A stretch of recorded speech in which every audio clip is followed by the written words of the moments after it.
Hindi pala iglesia ni Manalo eh. Hindi iglesia ni Cristo. Hindi ba? Anib lang tayo. Pakita mo. Yung sinasabi ni Cabularan na para raw tayo nasa komunoy habang lalo tayo lumulubog. Inumpisahan mo, makikita mo kung sino lulubog sa bandang. Ating pakinggan ang isa sa mga aral na kanyang pinaninindiganan. Si Cristo, naniniwala kami ang ibong mandaragit sa 46:11 ng aklat ni Isaias. Ngayon, ito, siya nga yung paniniwala. Ngayon, para to prove na si Cristo ay tinatawag na ibon, siya nagpakilala sa isang kalagayang inahing manok.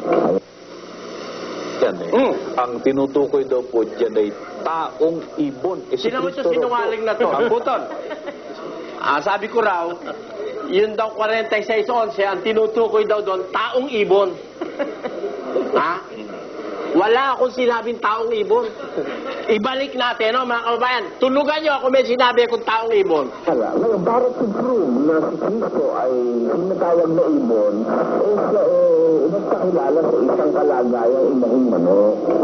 Ang tinutukoy daw po dyan ay taong ibon. Sino mo ito sinungaling na to? Wala tayo sinabing taong ibon. Wala po yun. Maliwanag yun. Nilagyan tayo sa bibig ng taong ibon. At yun ang tinutulan. Yun ang tinutulan. Yung kanilang gumawa sila ng multo, tapos yun ang lalabanan nila. Hindi yung sinabi ko. Ha? Tama, ha? Ang sabi po dito sa ating binasa, gaya ng isang inahing manok. Ito po ay, kung tawagin natin sa figure of speech, ito po ay nasa uring simile. Gaya. Hindi si Kristo. Kawawang ginawa doon sa inahing manok. At kawawa rin yung mga sister, kapatid na rin. Nawalan na po ng pakpakan kanilang inahin. Nalisan ng pakpak yung inahing manok at ikinabit sa ating Panginoong Pero Kristo. sangad po. O, di hindi ka nakakaintindi ng figure of speech. Bakit po? Simili pala. Bakit ka magsisimili ng dalawang entity na hindi nga magkapareho? Oo nga. Di ba? Kung ang simili nun yung pagmamalasakit ni Kristo, sabi niya, sa mga kanyang mga tauhan, at pagmamalasakit ng inahing manok sa kanyang mga sisiw. Therefore, kung paano yung inahing manok ay may pakpak, natural si Kristo may pakpak din. Hindi ba ganun ang simili? Siyempre po. O, nakakaintindi ka ba ng grammar? Pag sinabing simili, hindi mo pagtutularin yung dalawang bagay na totally different.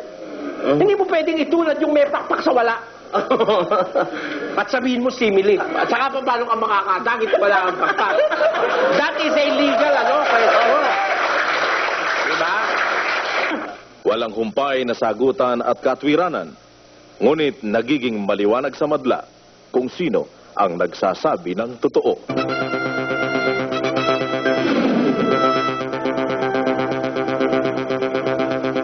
Na ang karo na tinutukoy doon sa Jeremias 4:13 at 19 at doon meron din kabayong mas matuloy sa agila, symbolical, kundi ayon sa kanya, literal na karo at talagang kabayo. Ang stand ho kasi natin dyan, yung Karo. Sinasabing karo, yan po'y tanggi de guerra. Yan po'y binatay natin doon sa pangyayari, sa world history.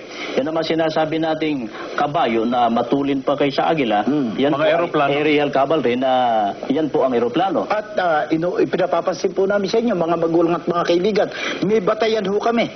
Mababasa natin yan sa world history.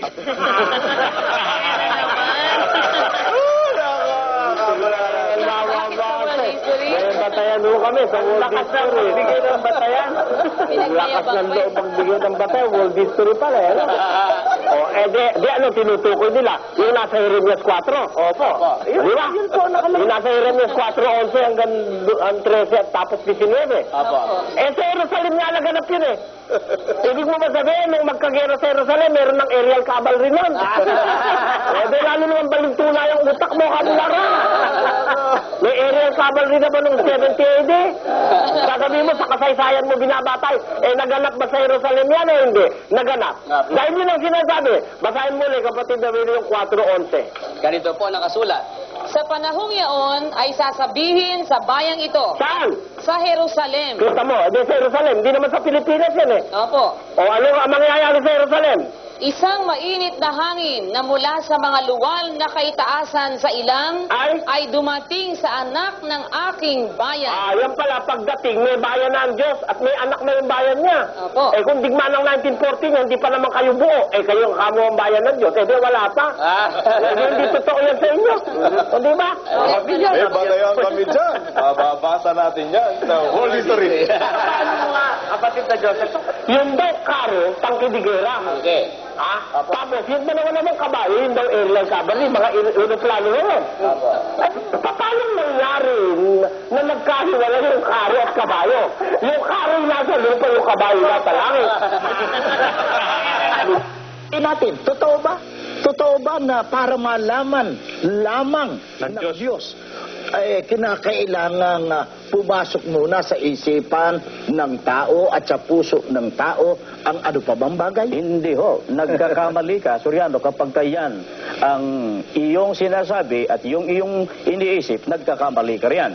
Sapagkat, kung ito'y ating susuriin po, mga kababayan, pakinggan ninyo ang isang salin po ng Biblia. Sa Deuteronomio 13:3, dito po sa The Living Bible, ito po ang ating mapapakinggan. Don't listen to him, for the Lord is testing you to find out whether or not you really love him with all your heart and soul. Yung terminong upang maalaman, hindi po referedo yon, hindi pinatutungkol yon sa tunay na Diyos, kundi ang sabi po, the Lord is testing you sa tao to find out that you really love Him. Kaya yung terminong upang maalaman ng tao, yung hindi nakakaalam. Yun ang hindi alam ni Mr. Eliseo Soriano. Sa pagwala pa pong pagsubok. Kabularan! Kabularan! Ginamit mo pa, in-English mo pa yung di naman eh. The Lord is testing you. Aba, sinusubo kayo ng Panginoon upang maalaman. Sino ba ang gustong makaalam doon? Yung sinusubok o yung sinusubok? Yung sinusubok. Dapat. Ay, naku naman ikaw, wala ka talaga sa katinuan lalabas niyan. Diba? In-English mo pa, hindi mo ba naibaba yung Englishin? Tagalogin nga natin kapatid na nit. Hirap sa'yo pareho kayong Tagalog, in-English nyo pa eh. Dito po sa 13:3 ng Deuteronomio, ay huwag mong didinggin ang mga salita ng manghuhulang yaon o ng mapanaginiping yaon ng mga panaginip, sapagkat sinusubok kayo ng Panginoon ninyong Diyos upang maalaman kung iniibig ninyo ang Panginoon ninyong Diyos ng inyong buong puso at ng inyong buong kaluluwa. Bakit sinusubok, kapatid na Luz? Upang maalaman. Upang Upang maalaman kung iniibig ninyo ang Panginoon ninyong Diyos. O sino interesadong makaalam na iniibig ba siya? Di ang Diyos po. Di ang Diyos. Sino ba yung iibig? Yung tao. Yun ang sinusubok. O kaya ka pala sinusubok ng Diyos para malaman niya na iniibig mo siya. Opo. O ede, pagka hindi ka pa niya nasusubok, hindi niya pa masasabing iniibig mo nga siya. O, kaya lang masasabi ng Diyos na iniibig mo nga siya pag nasubok ka na niya. Opo. Diba? Opo. Kaya nga ang tao dumadating sa pagsubok para alamin ng Diyos kung talagang matatag ka at sumasampalataya ka at mahal mo siya. Di ba ganun yun? Opo. Aba, paliwanag nitong binaliktad eh. Kaya raw sinusubok ng Diyos yung tao para malaman yung tao. Parang aplikasyon pong mababaw, ganito kapatid na Luz, kung halimbawa ikaw ang Diyos, kaya mo ako susubukin para malaman ko kung iniibig kita. Ganun nga ang pakahulugan nila, kapatid na Danny. Ako nang sinusubok, ako pa rin ang makakaalam ng bunga ng pagsubok. Paano naman yun? Nag-test yung teacher, ang nakaalam yung estudyante. Tuloy natin to para lumitaw lalo yung kanilang mga katangahan. Dahil sa pagwala pa pong pagsubok, paano nga namang malalaman ng tao kung talaga bang iniibig niya ang Panginoon? Kaya nga, ang malaking suliranig, kapatid na Rene, kapatid na Raniel, doon sa termino upang maalaman mo. Nakalagay na mo! At yun mo, balik mo na yung punto na yun na sinabi ni Bularan. Dinadagdagan ng Biblia para makalusot yung kasinungalingan nila eh. At tinanong niya, Pag hindi ka magalit dito sa mga to, wala ka na lang amor proprio. Wala ka na lang pagmamahal sa kaluluwa pag hindi mo nakagalitan sa mga buwisit na to. Bakit? Harap-harapan niloloko tao eh. Wala naman nakalagay na upang maalaman mo eh. Ang nakalagay upang maalaman. Di ba?